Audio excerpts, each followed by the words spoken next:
Simplemente vamos a hacer una pequeña memoria de la predicación anterior porque el pasaje central, el versículo central del tema del que venimos hablando es esta tremenda declaración de nuestro Señor Jesucristo: yo soy la luz del mundo. Y qué tremendo que es el apóstol Juan, inspirado por el Espíritu Santo. No hay manera de determinar a la persona de Cristo. Este evangelio ya nos viene diciendo: Él es el pan de vida. Él es esa luz de Dios que da vida, que irradia a los hombres. Él es, y Él va a seguir diciendo más cosas, va a seguir dando más conceptos acerca de la persona de Jesucristo, y es inagotable el Señor. Es tremendo, es magnífico por donde lo miremos. Es admirable, gloriosamente admirable. Por eso el Evangelio de Juan nos va a ir dando unos recursos a nosotros para que cuando nos toque hablar de Jesús podamos decir, aunque sea algo, acerca de Él, ¿no? Entonces vimos y analizamos ese pasaje en el capítulo 8, del 12 al 20, acerca de yo soy la luz del mundo. Y dijimos al menos 3 cosas esenciales de ese pasaje, hicimos un análisis. Y nos había quedado en el tintero de que hoy vamos a tratar un temita en profundidad acerca de esta situación. Vamos a leer Juan capítulo 8, versículo del 12 al 20. Vamos a ponernos en pie para leer la palabra del Señor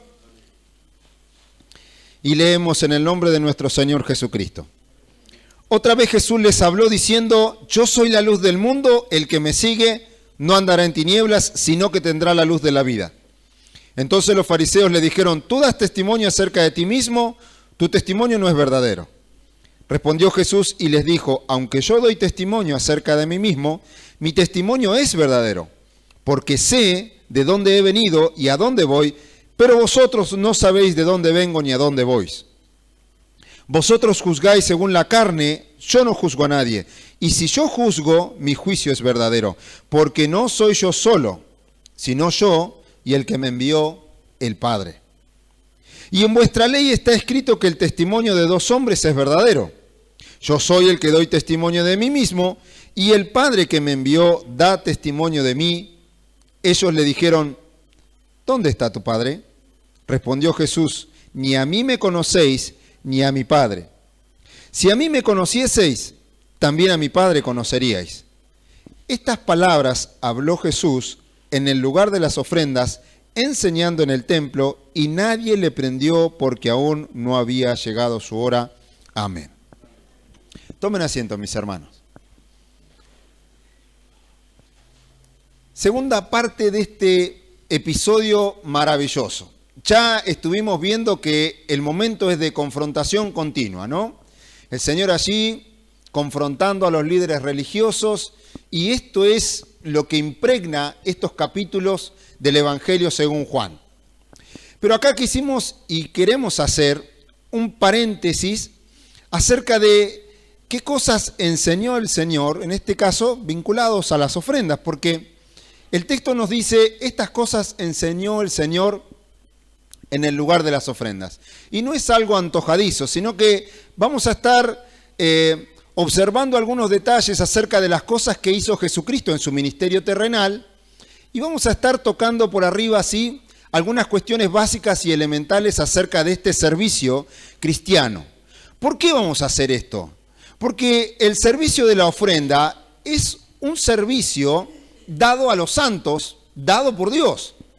Y lo que acá está en cuestión, muchas de las cosas que se ven así sobre el relieve, es este cuestionamiento que el Señor le hace a los líderes religiosos acerca de cómo ellos entablaban sus actividades religiosas. Y en este caso, lo que vamos a tocar es el servicio de ofrenda, que es una actividad propia de los creyentes, de los cristianos. Entonces, ¿se entiende más o menos por qué vamos a tocar este pasaje? Vamos a adentrarnos y vamos a hacer este paréntesis para tocar en especial una de las actividades de la iglesia, como para que podamos observar claramente cuál es esta confrontación y este debate que el Señor tiene con los líderes religiosos. En primer lugar, lo que tenemos que tener bien presente es que el Señor habló. Ya dice la carta a los hebreos que Dios, habiendo hablado muchas veces por medio de los profetas a los padres, en los últimos tiempos habló por medio del Hijo. Y acá el Señor estuvo hablando, estuvo enseñando. Este es el segundo escalón que nosotros vamos a tener en cuenta. El Señor habló, pero el Señor también enseñó. Hay una tremenda resistencia al estudio de la Biblia.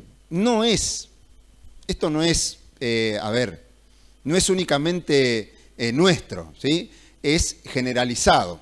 Uno va a la escuela y en todos lados, nivel terciario, secundario, primario, siempre está la ley del menor esfuerzo.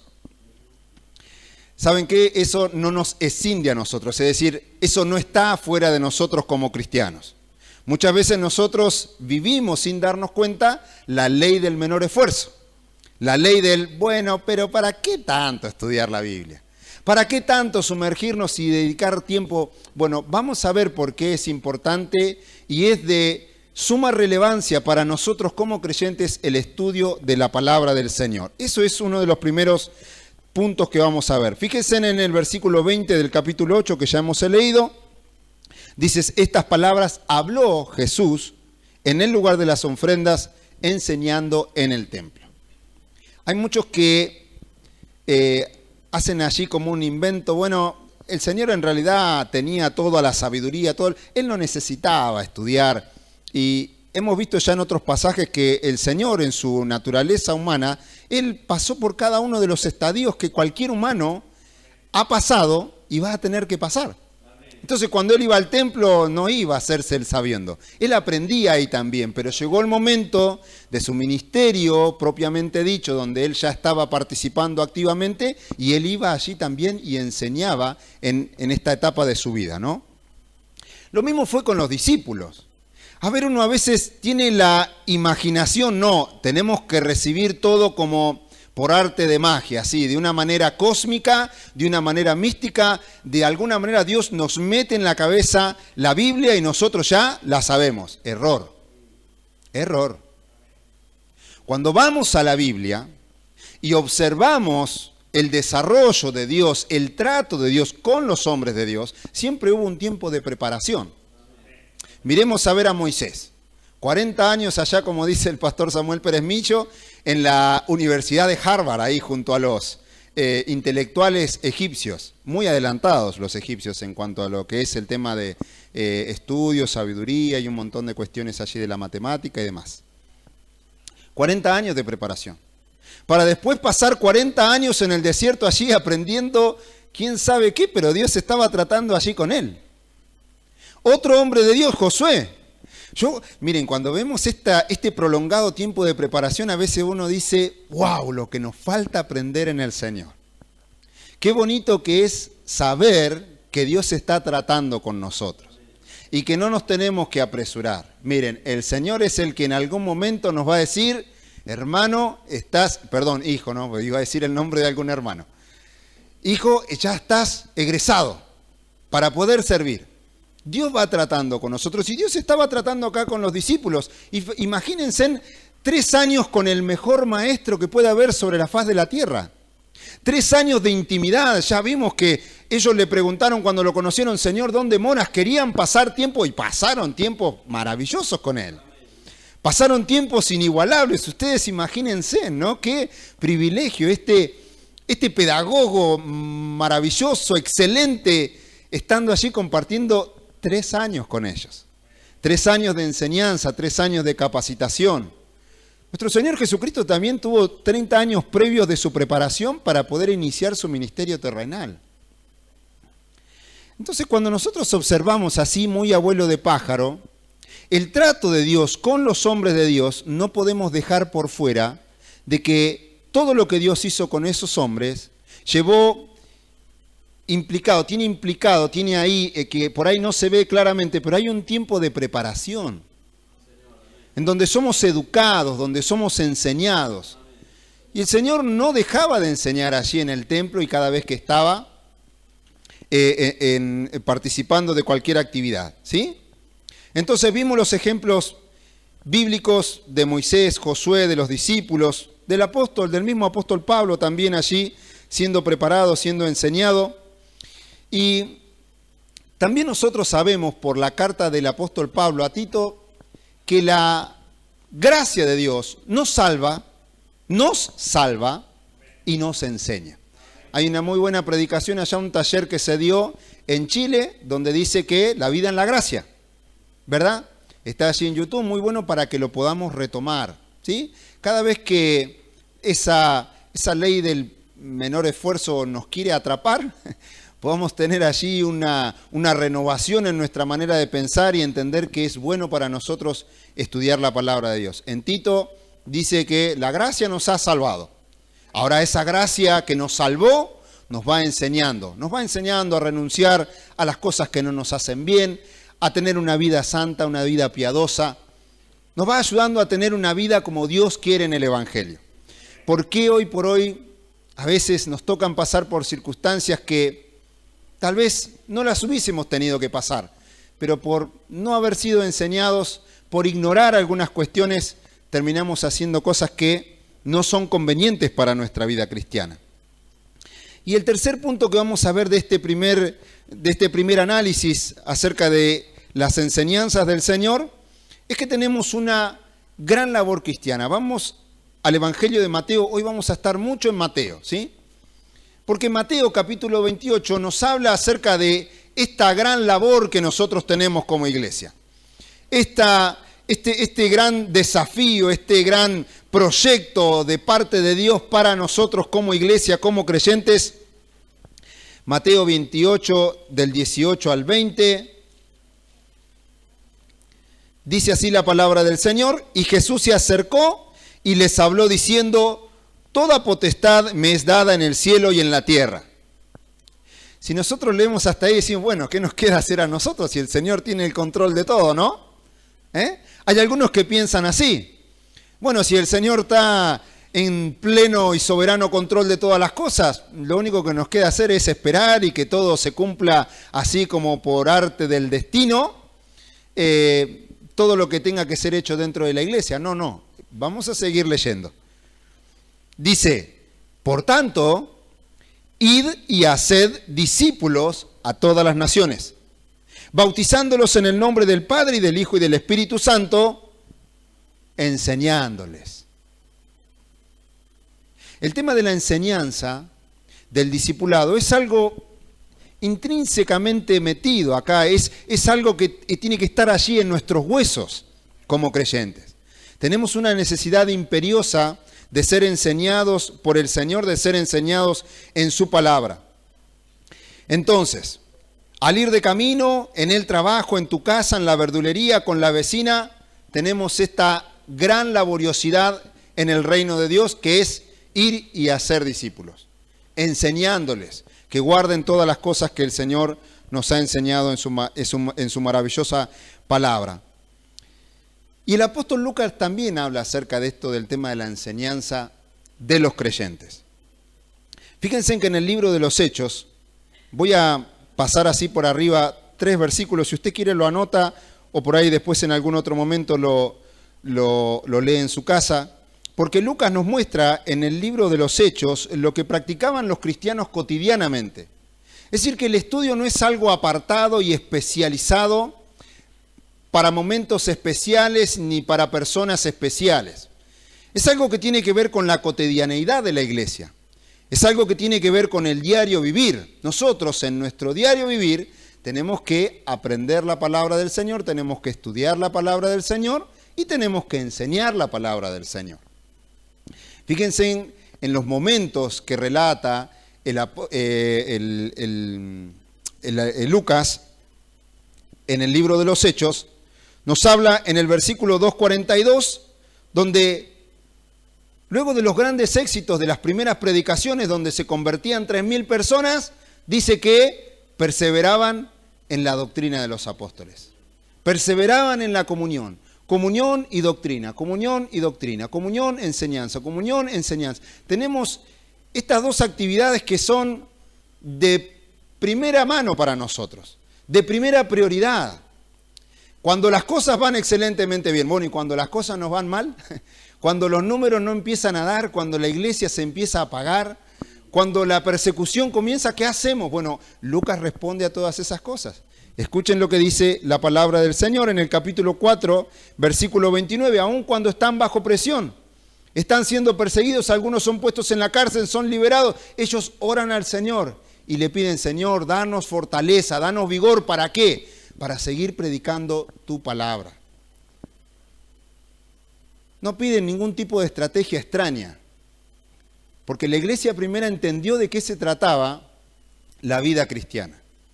Entonces, cuando nos va bien, hay que enseñar y aprender la palabra. Cuando nos vaya mal, debemos continuar con el mismo método de Dios. Y la pregunta sería, ¿esto nos va a garantizar que van a cesar los problemas? Bueno, llegamos hasta el capítulo 5, ya casi en el capítulo 6, y la iglesia perseveraba en la doctrina, en la enseñanza, en la comunión, pero los problemas igual aparecían. Pero dice que ellos no cesaban de hacer lo que tenían que hacer. Entonces, independientemente de que nos vaya exitosamente como congregación, independientemente de que comience una tremenda persecución sobre los cristianos, o independientemente de que hayan problemas o no los hayan dentro de la iglesia, las tareas de la congregación es aprender la palabra del Señor y participar de la comunión. Son pilares fundamentales para nosotros como congregación.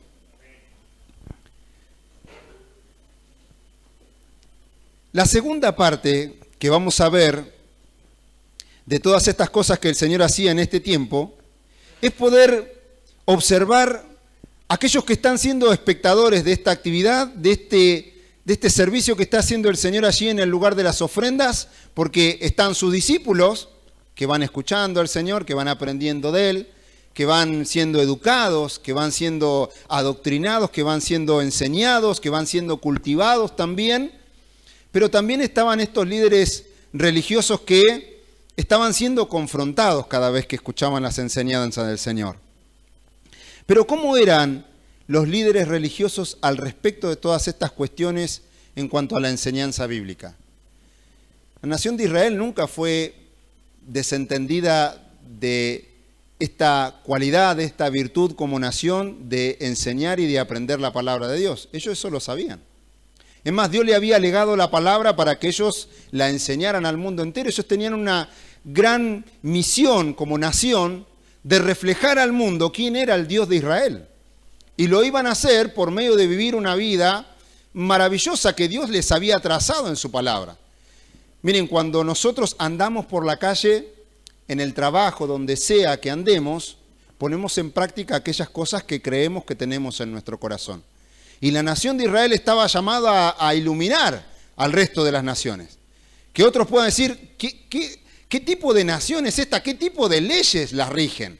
Bueno, el trato era la obra de Dios en esa maravillosa nación. Entonces, ellos no estaban desvinculados de todo esto. Ellos no eran ignorantes de este propósito de Dios que Dios tenía con ellos. Pero algo particular les estaba sucediendo. Fíjense en que ya en el capítulo 7 de Juan, en el versículo 24, el Señor les hace una salvedad de que ellos estaban juzgando las cosas según las apariencias. Y en el capítulo 8, que recién leímos en el versículo 20 de Juan, también les hace una misma salvedad. Ellos estaban analizando las cosas no a la luz de la palabra, sino a la luz de sus propias interpretaciones, de sus propias opiniones, de sus propios criterios. Y esto era uno de los grandes obstáculos que ellos estaban teniendo en ese momento. Fíjense que en el versículo 15 del capítulo 8 dice: vosotros juzgáis según la carne, y el Señor le dice: yo no juzgo a nadie. Ahora, en los evangelios vemos a este maravilloso Señor Jesucristo, que es el mismo por los siglos de los siglos, pero vemos a nuestro Señor Jesucristo amante, misericordioso, que viene a libertar, que viene a sanar, que viene a restaurar. Va a llegar el momento en el que el Señor va a juzgar con justo juicio y ya ahí no va a haber ningún tipo de prórroga para nadie. Pero aquí el Señor le está diciendo: yo no juzgo a nadie. Y en todo caso, si juzgase, mi juicio es totalmente verdadero. Pero el juicio de ellos no estaba siendo correcto, no estaba siendo apropiado. Todo el tiempo Jesús está extendiendo sus manos ante estos líderes religiosos. Miren, nosotros podemos encontrarnos con varias cosas en esta parte de las Escrituras, en esta parte del Evangelio. Yo les había comentado en la predicación anterior de que a mí me pareció, me choqueó mucho ver la persecución sobre la persona de nuestro Señor Jesucristo. Ahora, ¿saben lo que a mí me está impactando? Es el amor incansable de Dios.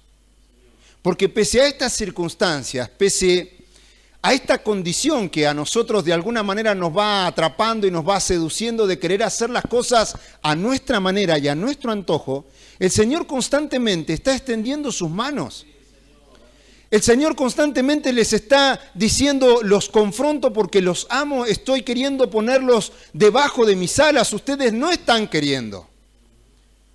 Y me voy allí al Antiguo Testamento y recuerdo textos allí de Deuteronomio donde Dios dice, estuve todo el tiempo extendiendo mis manos a un pueblo contradictorio y rebelde, pero ese pueblo que es contradictorio y rebelde aún es el depósito de la gracia y del amor de Dios todo el tiempo extendiendo sus manos. Nos maravillábamos estudiando con nuestros hermanos allí en las clases de Skype el desarrollo de los juicios en los últimos tiempos. Tremendo, tremendo dolor, tremendo angustia, tremendo dolor y aflicción para todo el mundo. Pero allí también, allí cuando los astros se caigan, cuando los montes se remuevan, cuando la tierra se parta, va a estar atenta a la gracia y la misericordia de Dios para salvar. Aún Dios va a estar esperando, pero estoy esperando que se arrepientan, estoy esperando que se vuelvan a mí. Sin embargo, está esta condición humana, ¿no? Que a pesar de todo, a pesar de que Dios una y otra vez nos habla, a pesar de que Dios mueve las circunstancias, obra poderosamente con prodigios, con señales, situaciones climáticas y de cualquier tipo de condición que nosotros observemos, el corazón obstinado del hombre sigue diciendo, no quiero, no andaremos, no seguiremos. Y esto es lo que a mí me está impactando de esta parte, ¿no? Porque vemos tremenda oposición, cara a cara, personas que sarcásticamente, personas que dañinamente le hablan al Señor. Miren esto que le preguntan, ¿dónde está tu Padre? ¿Saben por qué se lo preguntaban? Se burlaban de Él, diciendo, nosotros sabemos, vos no sé, que sos un hijo de fornicación. Más adelante se lo van a decir, van a seguir profundizando y queriendo herir al Señor, queriendo desprestigiarle. Van a querer seguir burlarse de Él, van a querer someterlo a un momento de malestar, de confusión, de angustia. Claro, ellos no saben lo que Dios hace, por eso juzgan según las apariencias. Entonces estamos viendo allí partes de estos espectadores. Pero no nos detengamos ahí, o sea, no nos quedemos ahí enrabiados como hicieron muchos a través de la historia que terminaron haciendo antisemitismo, de estar allí enojados contra los judíos. No, eso nos muestra el carácter de nuestra condición humana. Esto nos muestra cómo nosotros somos verdaderamente, qué es lo que Dios ve en nuestro corazón. Pero sin embargo también vemos el amor eterno de Dios ahí. Vemos la ocupación de Dios, la preocupación, el trabajo incansable, incesante de acercarnos a Él, de acercarse a nosotros, de buscarnos. Oh, bendito sea el Señor. Todo el tiempo el Señor extiende sus manos, pero lo que hay allí es un estado total de hipocresía. Vamos a Mateo capítulo 6. En Mateo capítulo 6... quisiera que lo podamos tener presente para esta semana en nuestra lectura devocional y que podamos leer, porque allí hay una hermosa comparación que bien podría encajar en este momento en el que el Señor trata con sus discípulos también. Sus discípulos son también espectadores de este momento de enseñanza. Entonces ellos en ese capítulo 6 de Mateo también pueden observar qué es lo que ellos no debieran hacer, qué es lo que ellos deberían considerar en todas estas enseñanzas. Fíjense en que hay varios subtítulos, ¿no? Aquí en la Reina Valera habla de Jesús y la limosna, Jesús y la oración, Jesús y el ayuno, y todas estas actividades que tenía la nación de Israel terminaban siendo como disfraces, como caretas. Por eso hablamos de hipocresía. La hipocresía tiene que ver con una actuación, tiene que ver con una careta, con un disfraz. Y muchas veces la religiosidad opera de esa manera. Opera como algo que nos disfraza, que en realidad no pone en evidencia lo que verdaderamente hay dentro de nosotros. Y fíjense en que en uno de los versículos, en el versículo 21, dice, luego de hablar de todas estas cosas que, repito, se lo dejo para que lo puedan ir leyendo, le dice, porque donde esté vuestro tesoro, allí estará vuestro corazón.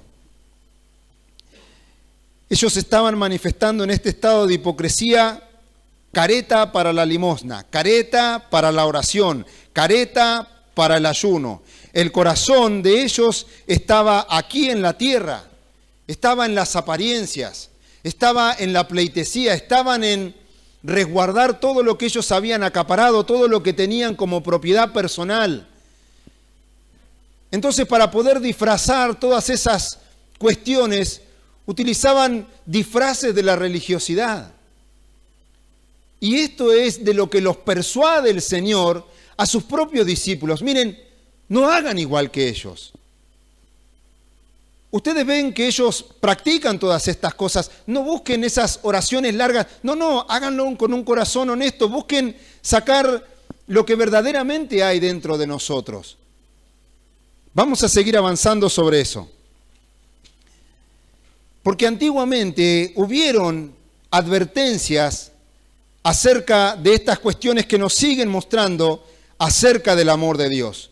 Todo el tiempo Dios viene extendiendo sus manos y lo hace a través de advertencias por medio de su palabra, utilizando a hombres que exponen la palabra del Señor para que el pueblo pueda comprender no las formas, sino las cuestiones de fondo.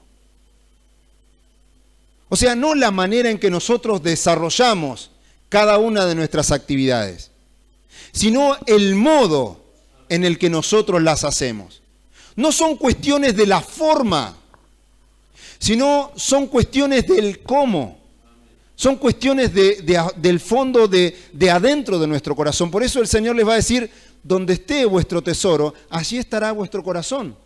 El corazón de los hipócritas, líderes religiosos, estaba en las cosas materiales.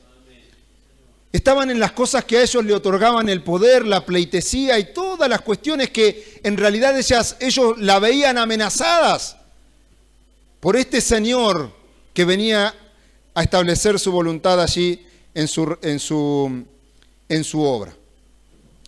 Fíjense en Juan el Bautista. Él habla generación de víboras. ¿Quién les enseñó a huir de la ira venidera en el capítulo 3, versículo 7? Es que estaban trastornando tanto las cosas. Estaban modificando tantas las cosas que Dios les había establecido, que poco a poco iban desvirtuando el sentido que Dios le había otorgado a cada una de las actividades que Dios había establecido para su pueblo. Es que el disfraz de la religiosidad lo que va borrando es el verdadero sentido que Dios le ha dado a las cosas. El verdadero sentido que Dios ha hecho y ha establecido para cada una de las cosas que nosotros hacemos como creyentes. Y por ahí es un riesgo que nosotros a veces podemos correr. Porque prestando atención a las formas, nos perdemos de las cuestiones de fondo. Pero el Señor está siempre allí, como decía, extendiendo sus manos para darnos una mano, para ayudarnos y para guiarnos. Alabado sea el Señor. Pero Juan el Bautista ahí, crudísimo. Generación de víboras, ¿quién les enseñó a huir de la ira venidera? ¿Quién estaba, qué era lo que estaba sucediendo allí? Ellos iban ahí hipócritamente a esa ceremonia de bautismo, pero en realidad no manifestaban ningún tipo de fruto de arrepentimiento. Y es que la teoría no puede ir sin la práctica. Entonces vamos ahí como concluyendo esta parte, ¿no?, de los espectadores de Jesús en ese momento, que ellos no eran ningún tipo de improvisados, no eran que desconocían el propósito de Dios para con ellos y con la palabra de Dios, pero estaban quedándose en la letra, en el sentido de que en la práctica no manifestaban aquello que estaban aprendiendo de parte del Señor. Y Juan el Bautista le dice, ¿quién les enseñó? ¿Ustedes se piensan que van a huir de la ira venidera disfrazándose de actividades religiosas? Disfrazándose de hipocresía y manifestando, no, pero yo participo de los estudios. No, yo me congrego diariamente, sí. Pero es necesario tener frutos. Tener una vida que ponga en evidencia lo que está pasando con nosotros en nuestro corazón. Ay, pero Juan el Bautista seguía allí como arrinconándolos, ¿no? No porque los quisiera destruir, no. Porque los hombres de Dios que exponen la palabra de Dios, no la exponen para ser dañinos con las personas. Es para que el hombre pueda tirarse y arrojarse a los brazos de su Salvador. Entonces Juan el Bautista le dice, el hacha está puesta, el hacha está puesta, todo árbol que no dé buen fruto. Por eso era necesaria, era una urgencia para la nación de Israel. No enredarse ahí en cuestiones de religiosidad, sino correr verdaderamente a los pies del Señor Jesucristo, que allí comenzaba a hacerse popular y a manifestarse a la nación de Israel más claramente. Entonces el Señor también le va a decir allí en el capítulo 6 de Mateo que ellos son ciegos guías de ciegos, que la luz que ellos piensan que hay en sus vidas no será tinieblas, no será que a veces pensamos que estamos en la luz, pero la vida que vivimos es como una vida de tinieblas. Bueno, son cuestiones para reflexionar que el Señor allí en Mateo capítulo 6 va a poner para que sus discípulos puedan observarse, puedan reflexionar. Y en el versículo 19 del capítulo 8 de Juan, el Señor ya les había dicho, si a mí me conociesen, también a mi Padre conocerían. William Barclay, voy a citarles una porción de William Barclay de lo que dice acerca de esta situación allí en Jerusalén. Dice, Jesús les dijo abiertamente a los escribas y a los fariseos que no tenían verdadero conocimiento de Dios.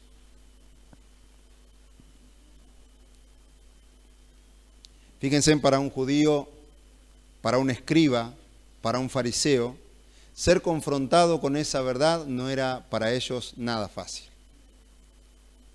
Ellos, si por algo querían ser reconocidos, era porque conocían a Dios. Eran porque eran maestros de la ley, porque ellos enseñaban al pueblo. Por eso ellos querían ser reconocidos. Por eso ensanchaban sus filacterias. Ellos demostraban a los hombres, querían que toda la gente le diga, oh, Rabí, pase por aquí. Rabí, siéntese por aquí, por favor. Amaban eso, amaban eso. Fíjense en el puñetazo ante esta observación que hace William Barclay. Ellos están viendo a Cristo y no lo reconocen. No pueden ver al Cristo amante, no pueden ver allí a Dios entre los hombres. No lo pueden ver. Están cegados. Y sigo citando a William Barclay. Dice, la tragedia era que toda la historia de Israel había vivido diseñada para que los judíos reconocieran al Hijo de Dios cuando viniera. Pero estaban tan enredados en sus propias ideas, tan involucrados en sus propios proyectos, tan seguros de que su concepción de la religión era la única correcta, que se habían vuelto ciegos para Dios. Voy a leer nuevamente. Dice, la tragedia era que toda la historia de Israel había vivido diseñada para que los judíos reconocieran al Hijo de Dios cuando viniera Él. Pero estaban tan enredados en sus propias ideas, tan involucrados en sus propios proyectos, tan seguros de que su concepción de la religión era la única correcta, que se habían vuelto ciegos para Dios. Qué tremendo esto, mis hermanos. Si nosotros así cerramos nuestros ojos y recordamos lo que estamos viendo hasta ahora de la actitud de estos líderes religiosos, ellos no podían ver la obra de misericordia de Dios allí en medio de ellos. No podían registrar, el Señor había levantado a un paralítico, no era importante eso. Lo importante era que se estaba transgrediendo una de las normas que ellos habían establecido. No era importante las personas, no era importante ni siquiera la persona de Jesucristo, no únicamente como Dios, sino como hombre. Ellos lo querían matar. Ellos estaban confabulando matarlo, no lo querían, crujían los dientes, lo odiaban. Se están ocupando más de las formas y no de las cuestiones de fondos. Sin duda, se estaban convirtiendo en ciegos, se estaban dejando de conocer al Dios que los había llamado y que los había salvado, que los había rescatado de Egipto y que les había dado su palabra. Pero ¿qué enseñó Jesús allí? El Señor nos va a enseñar siempre en su palabra que todo lo que hagamos debe sustentarse, y escuche bien esta palabra, debe sustentarse, debe tener como plataforma, como fundamento, la propia palabra de Dios. Esto tiene que ser para nosotros importantísimo y de suma importancia y de suma observación para nosotros. No podemos nosotros construir ningún tipo de práctica religiosa porque es lo último de lo último, porque es lo que a nosotros nos parece o por lo que es, o porque un ángel a mí me lo reveló. No. Ninguna de las actividades, ninguno de los servicios, yo cuando hablo de actividades no quiero que malinterpretemos, estamos hablando de los servicios dados por Dios, de lo que Dios ha establecido en su palabra que como iglesia debemos hacer. Todos esos servicios se sustentan en lo que Dios ha determinado, en lo que Dios ha establecido. Porque eso es lo seguro para nosotros. Eso nos va a ayudar a no concentrarnos en la forma, sino en las cuestiones de fondo. ¿Qué es lo que Dios quiere poner en evidencia cuando hacemos lo que hacemos? Llámese un servicio de alabanza, llámese un servicio de predicación, de exposición de la palabra de Dios, sea un servicio de ofrenda. No hay nada que inventar, mis hermanos. Dios ha establecido todas las cosas en su palabra. Y el servicio de las ofrendas no escapan a lo establecido por Dios. Y allí ahora sí vamos a entrar un poquito en este tema de las ofrendas como un servicio no especial ni mejor que los demás, sino haciendo un paréntesis y hablando un poquito acerca de estas cuestiones. Mateo capítulo 5, versículo 24 al 26. Vamos a ver 3 versículos de Mateo y vamos a hacer allí nada más que algunas consideraciones. Mateo capítulo 5, versículo 24 al 26. Del versículo 21. Dice, oísteis que fue dicho a los antiguos, no matarás, y cualquiera que matare será culpable de juicio. Pero yo os digo que cualquiera que se enoje contra su hermano será culpable de juicio. Y cualquiera que diga necio a su hermano será culpable ante el concilio, y cualquiera que le diga fatuo quedará expuesto al infierno de fuego. Por tanto, es decir, acá el Señor trae claridad sobre algunas cuestiones que se estaban yendo de las manos allí en el trato entre los ciudadanos de la nación de Israel. Entonces, cuando trae esas aclaraciones acerca de cómo tenemos que tratarnos y estimarnos los unos a los otros, le va a decir, por tanto.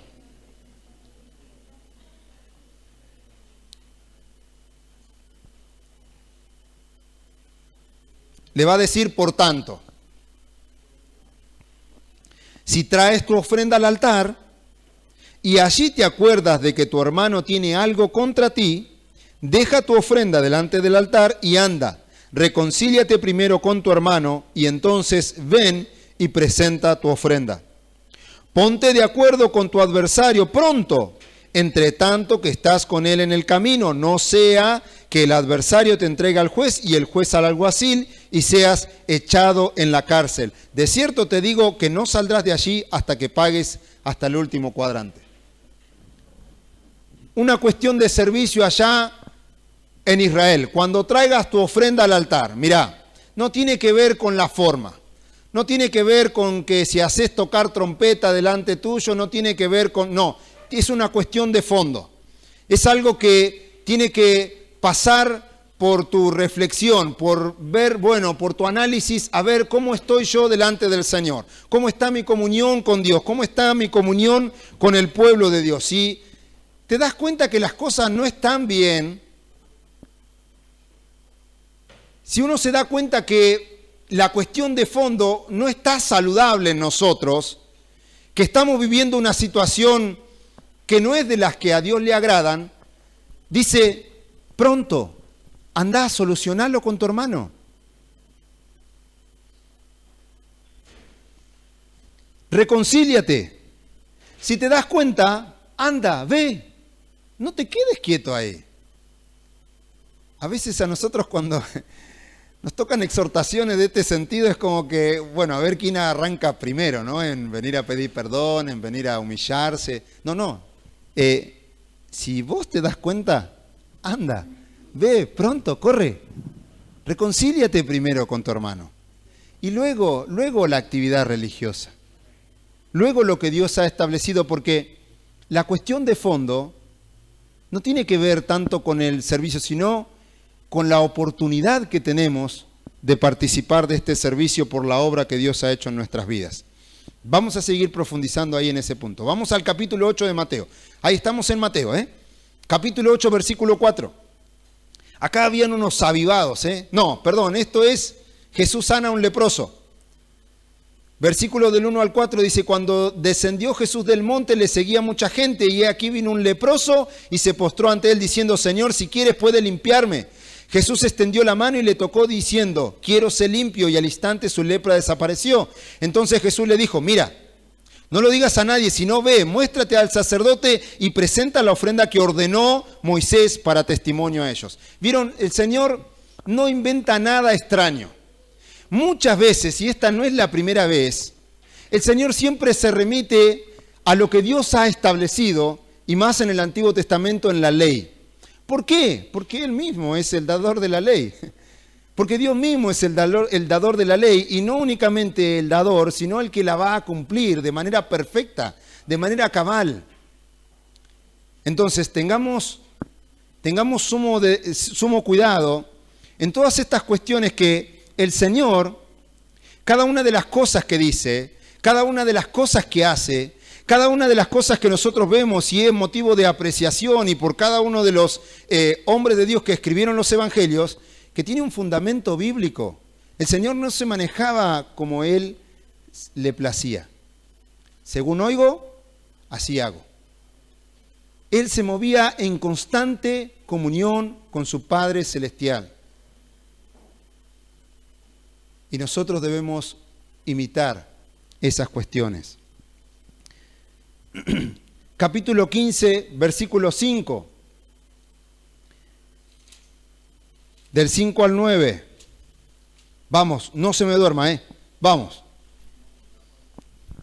Capítulo 15, del 5 al 9. Seguimos en Mateo, dice, pero vosotros decís, acá habían unos avivados, Vieron que las cuestiones religiosas a veces también se prestan para los avivados. Mis hermanos, ¿cómo es la palabra? Al revés. No seamos inocentes, ¿sí? No pequemos por inocencia. Las cuestiones religiosas, de actividad religiosas, muchas veces son caldo de cultivo para las personas perversas. Y eso nosotros lo tenemos que tener bien clarito. Saberlo, observar, analizar, escudriñar, pesar, ¿sí? No conforme a las apariencias, sino a lo que Dios ha establecido. Alabado sea el Señor. Vieron que ya andan varios allí vende kiosco que engañan a la gente, y nosotros tenemos que diferenciarnos abismalmente de ese tipo de organizaciones que engañan a las personas y que les roban lo que no tienen, y que engañan y que estafan y que hacen cuanta cosa perversa que se les ocurre. ¿Por qué? Porque no se ajustan a lo que dice la Escritura. Aparece algún iluminado allá y le vende a la gente cualquier cosa, y la gente, a veces ávida por nuevas experiencias, compra. ¿Sí? Compra. No seamos inocentes, entendamos y comprendamos que son terrenos complejos y donde debemos ser cuidadosos, ¿sí? Acá habían unos avivados religiosos. ¿Qué decían ellos? Pero vosotros decís, cualquiera que diga a su padre o a su madre, es mi ofrenda a Dios todo aquello con que pudiera ayudarte, ya no ha de honrar a su padre o a su madre. Así habéis invalidado el mandamiento de Dios por vuestra tradición. Hipócritas. Bien profetizó de vosotros Isaías cuando dijo, este pueblo de labios me honra, mas su corazón está lejos de mí, pues en vano me honra, enseñando como doctrinas mandamientos de hombres. Ahí la confrontación es un poquito más profunda, ¿no? Cuando personas hacen del servicio religioso una artimaña para engañar, para seducir a las personas, el Señor va a obrar en justicia con esas personas, porque es la iglesia del Señor. Por eso, qué bien hacemos nosotros en tranquilo, ocuparnos de aprender de la palabra del Señor, ocuparnos de enseñarla, porque así no vamos a ser engañados, Vamos a poder tener seguridad, tranquilidad. Vaya bien, vaya mal, seamos perseguidos. Si a algunos lo meten en la cárcel, no hay problema. Mientras nosotros estemos haciendo lo que Dios dice que hagamos, tenemos seguridad y tranquilidad. Estos avivados religiosos con sus enseñanzas o discursos le quitaban el sentido que Dios le había otorgado a las cosas en su palabra, y dijimos que con esas cosas tenemos que estar totalmente atentos. Este también es terreno de enseñanzas tóxicas y dañinas que se apartan de la sana enseñanza bíblica. Vamos a tocar un poquitito la carta a los Romanos capítulo 16. Y yo quiero que usted ese texto lo deje anotado allí en su Biblia. Usted lo tenga allí remarcado. Si tiene un resaltador amarillo, usted lo resalte ese texto, ¿sí? Versículo 16, capítulo 16, versículo 17 y 18. Miren, el apóstol Pablo, con la palabra del Señor, vacuna a la iglesia de todas estas cuestiones tramposas, engañosas, de aquellos que emplean con astucia las artimañas del error, de aquellos que seducen a las almas inconstantes, aquellos que son ingenuos, que son ignorantes, no porque sean pobrecitos, en muchos casos es porque el Señor les dice y les enseña, hay que aprender la palabra del Señor, y dicen simplemente, no queremos, no andaremos. Bueno, ese tipo de creyente es el caldo de cultivo para estos falsos maestros. Y el apóstol Pablo le va a dar un refuerzo allí de Sabín, de tripe viral. Dice, mas os ruego, hermanos, que os fijéis, estén con los ojos abiertos, en los que causan divisiones y tropiezos en contra de la doctrina que vosotros habéis aprendido. Prestemos atención. No pequemos por ignorantes ni por demasiado amorosos. Seamos cuidadosos de la casa del Señor. Y dice, aquellos que causan divisiones y tropiezos en contra de la doctrina que vosotros habéis aprendido, y que os apartéis de ellos, porque tales personas no sirven a nuestro Señor Jesucristo, sino a sus propios vientres, y con suaves palabras y lisonjas engañan los corazones de los ingenuos. ¿Marcó ese texto en su Biblia? Márquelo, hágame caso, no sea desobediente. Márquelo porque es un texto muy importante para nosotros. Tenemos que estar atentos con estas cuestiones. La iglesia muchas veces es el receptáculo, digo la iglesia como edificio, ¿no? Porque la iglesia de Jesucristo nadie la puede tocar, ni el diablo ni nada que se le parezca. Pero estas cuatro paredes muchas veces es el ojo, es el ojo de la tormenta, es el lugar donde los perversos eligen trabajar y engañar a la gente con astucias, con engaños. Bueno, nosotros tenemos que estar vacunados contra todas esas cosas. Pero ya para ir terminando, ¿qué nos dicen las cartas apostólicas al respecto de la ofrenda de este servicio? Porque ese es el tema que más o menos, no más o menos, sino que el que hemos elegido para poder contrastar las actividades que Dios había establecido para el pueblo de Dios y que es una actividad de la cual nosotros también participamos. Y nosotros hemos entendido que las cartas apostólicas para la iglesia son aquellas que nos orientan y nos van enseñando, nos van instruyendo, bueno, de qué manera nosotros desarrollamos nuestro servicio al Señor. Son las cartas apostólicas, la carta del apóstol Pedro, del apóstol Pablo, del apóstol Juan. Nosotros debemos observar allí cada una de el servicio, cada uno de los servicios de los cuales participamos como iglesia del Señor. El primer punto es que somos invitados a participar de este servicio para los santos. Así lo refiere la palabra del Señor. Al hablar de la ofrenda, habla de un servicio para los santos. Vamos a ir a Romanos capítulo 15, versículo 25 al 27.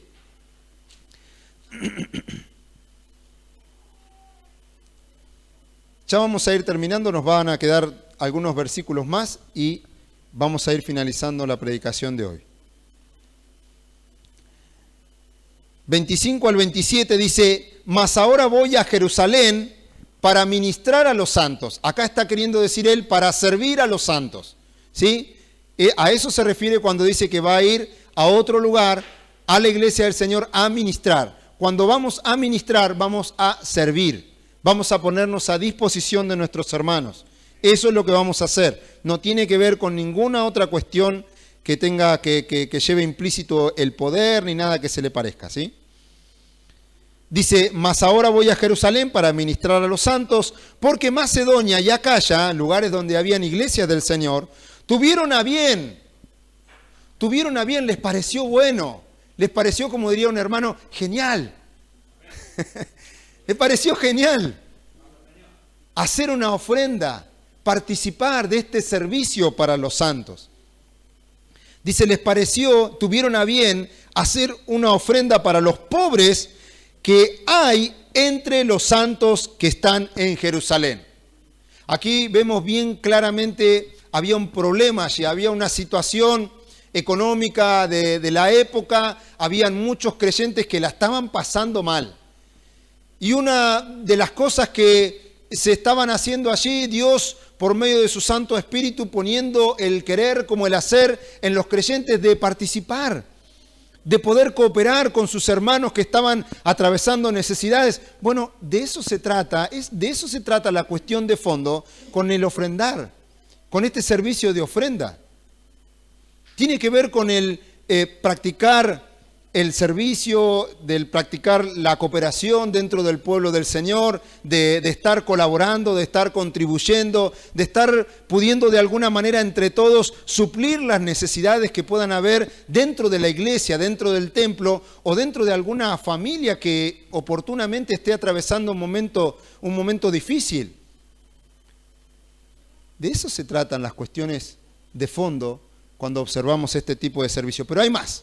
Yo sé que usted dijo, no, pero hay más para observar. Claro que hay más.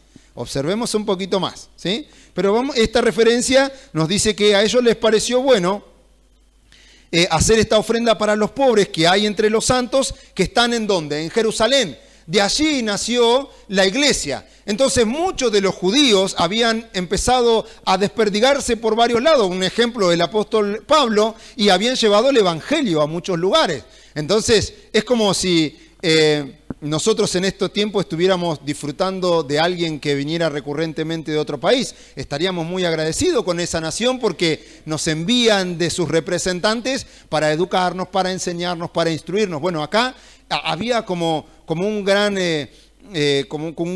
aprecio sobre los ciudadanos de Jerusalén. ¿Por qué? Porque de allí había salido todo lo que ellos ahora estaban gozando y disfrutando, que es el mensaje del Evangelio, la buena noticia. Y Pablo lo dice, dice, pues les pareció bueno, pero en realidad son deudores. O sea, nosotros podemos decir, no, sí, me pareció bueno, dispongo de un buen dinero y lo voy a donar a la iglesia. Está bien, es un gesto noble. Hay que apreciarlo también, que una persona manifieste su generosidad. Pero Pablo es como que le dice, en realidad son deudores. En realidad le debemos a estos santos que ahora la están pasando mal, pero gracias a ellos nosotros hemos sido bendecidos. Eso es lo que nos está queriendo decir el apóstol Pablo. Participamos de un servicio, pero no porque nosotros seamos algo en ese servicio, porque nuestra actitud sea para ser elogiada, sino que en realidad participamos porque es una forma de mostrar nuestra gratificación. Nosotros manifestamos nuestra gratitud. Reconocemos que sin Dios no somos nada y que todo lo que tenemos depende de Él. Entonces Pablo le dice, estuvo bueno el gesto que hicieron ustedes, pero en realidad son deudores, muchachos. Ustedes son deudores, nosotros somos deudores.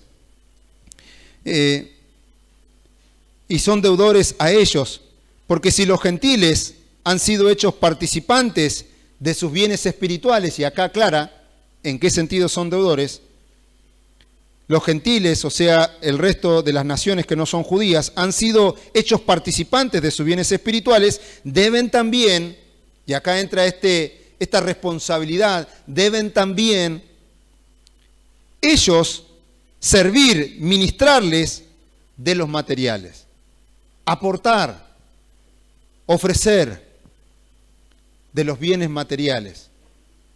¿Para quiénes? Para con aquellos santos que nos han otorgado de los bienes espirituales, que nosotros en otro momento, no porque sean imprescindibles, sino porque Dios lo ha establecido así. Y el día de mañana usted va a otorgar de bienes espirituales a otra persona, y eso es glorioso. Dios le va a bendecir y le va a recompensar. Pero acá Dios nos muestra que en este servicio de ofrenda, en este servicio de participar del servicio para las necesidades de los santos, lleva implícita esta cuestión de fondo. Somos deudores, es una manifestación de gratitud, y nosotros estamos con nuestros bienes materiales aportando y dando en retribución lo que hemos recibido de lo espiritual. ¿Sí? Segunda acepción, bueno, acá más o menos lo vamos entendiendo, pero ¿cómo lo hacemos? ¿Cómo lo hacemos, Pablo? Decinos cómo tenemos que hacer esto, cómo es que separamos nuestra ofrenda, cómo es que, bueno, la Biblia responde también a esas cuestiones. Fíjense en la carta en Primera de Corintios, capítulo 16. Yo acá encuentro en Corintios como que también les costó que les caiga la ficha, Me parece medio similar al Evangelio de Mateo, ¿no? El Señor recurrentemente allí hablando de la cuestión del dinero, y es que la cuestión del dinero a veces es un tema para nosotros, ¿no? Es un tema, por eso también hay que tratarlo a la luz de la Escritura, para que el dinero no se enseñoree de nosotros, para que no terminemos siendo unos miserables, sino que comprendamos de a dónde proceden todas las cosas, para que no seamos mezquinos, para que no haya en nuestros corazones mezquinos, y que no haya en nuestros corazones tampoco corazones avaros. Porque oscilamos entre eso, ¿no? Entre los corazones avaros y los corazones totalmente mezquinos. No, el Señor nos enseña cómo manejarnos allí. En 1 Corintios capítulo 16, versículo 1 y 2, dice, en cuanto a la ofrenda para los santos, acá es como una definición, ¿no? En cuanto a la ofrenda para los santos, 2 puntos, escriban. Haced vosotros también de la manera que ordené en las iglesias de Galacia. Es decir, esto no es nuevo, no recibí una revelación ni el calendario maya y azteca me dijeron lo que el presagio para la iglesia. Esto parece chistoso, en realidad no lo es. Hay muchos lugares que juegan con estas cosas, ¿sí? Dicen, no, yo tengo la última y si usted siembra hoy, Dios le va a dar... No, a ver, la Biblia es clara para nosotros. No tiene nada escondido, ¿sí? No tiene, bueno, a ver acá en realidad lo que quiere decir. No. La Biblia se interpreta a sí misma, ¿sí? Principio fundamental de interpretación. La Biblia explica la Biblia. Y dice, en cuanto a la ofrenda para los santos, haced vosotros también de la manera que ordené en las iglesias de Galacia.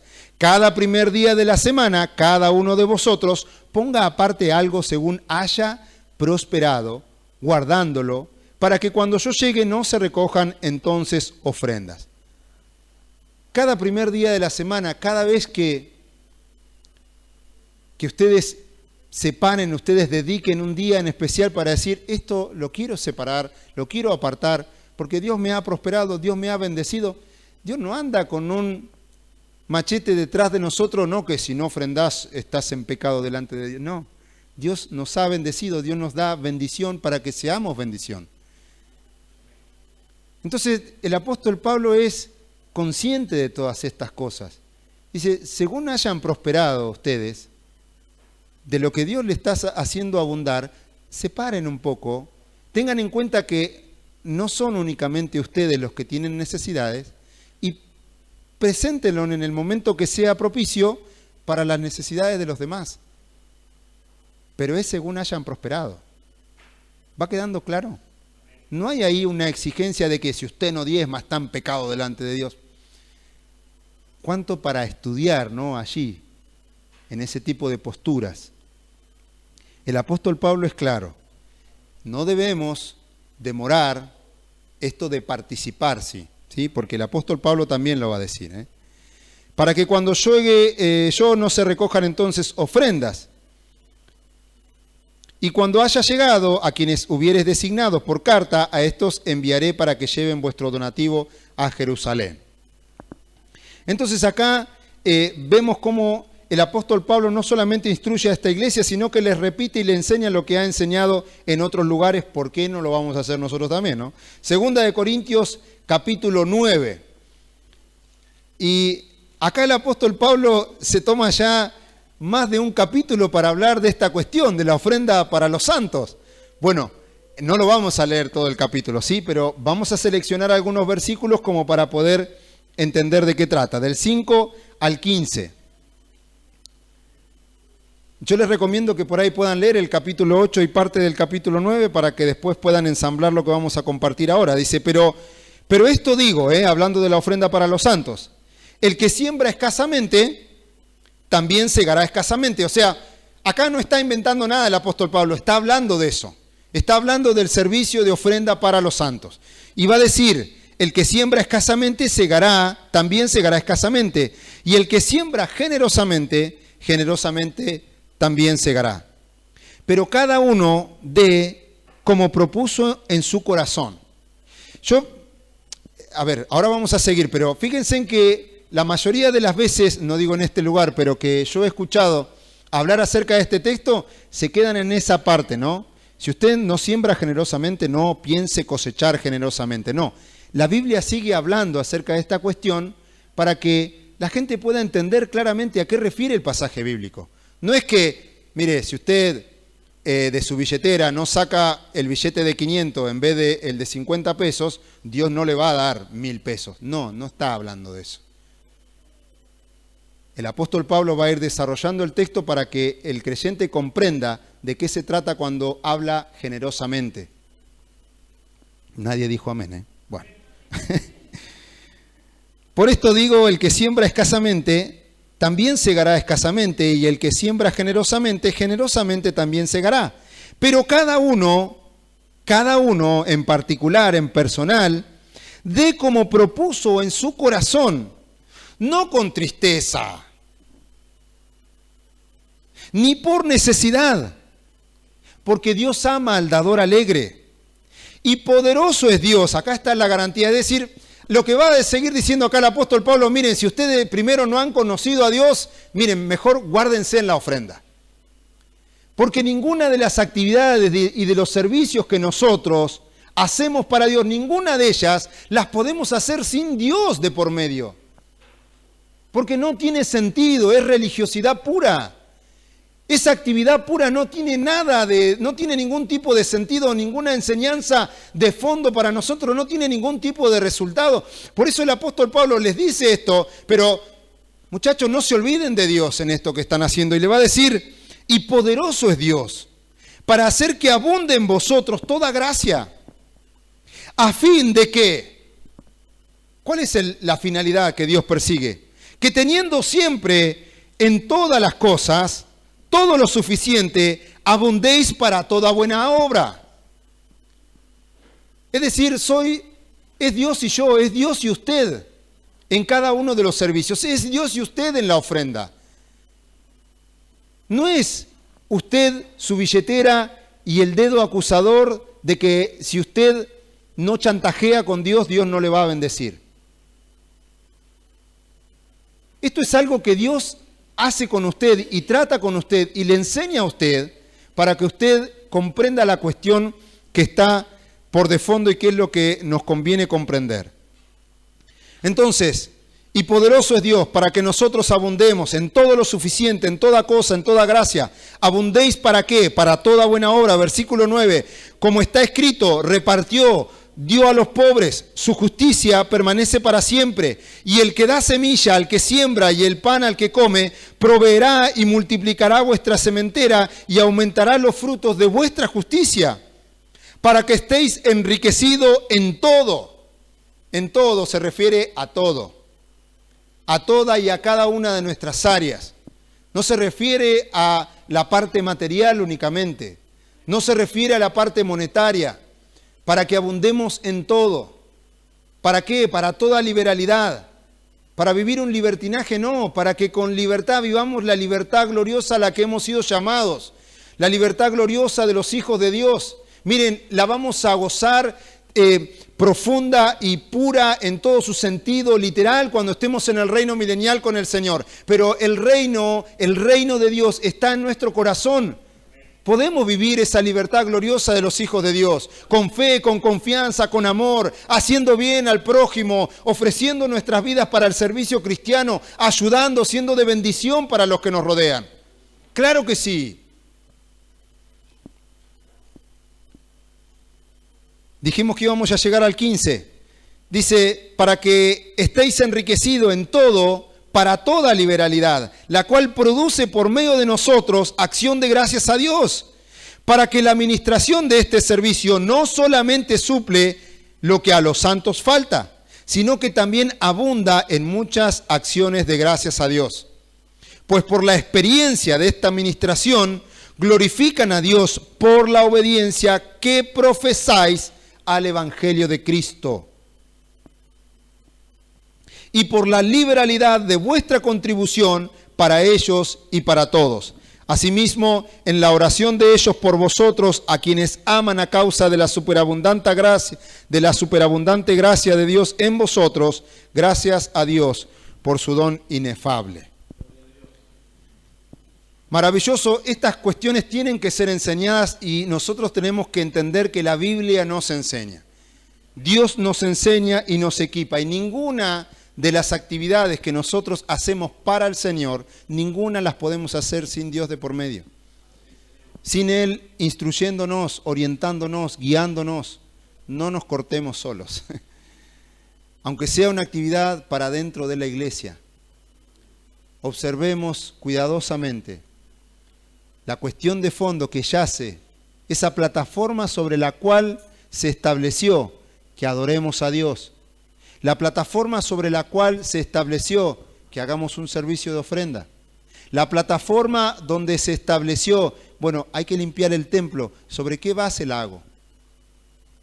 ¿Con qué sentido hago lo que hago? Cualquier tipo de servicio, mis hermanos, no podemos dejar a Dios afuera. Vamos a ponernos de pie, mis hermanos, y vamos a dar gracias al Señor, porque su gracia maravillosa nos ha salvado, pero también nos va enseñando y nos va guiando y orientando. Alabado sea el Señor.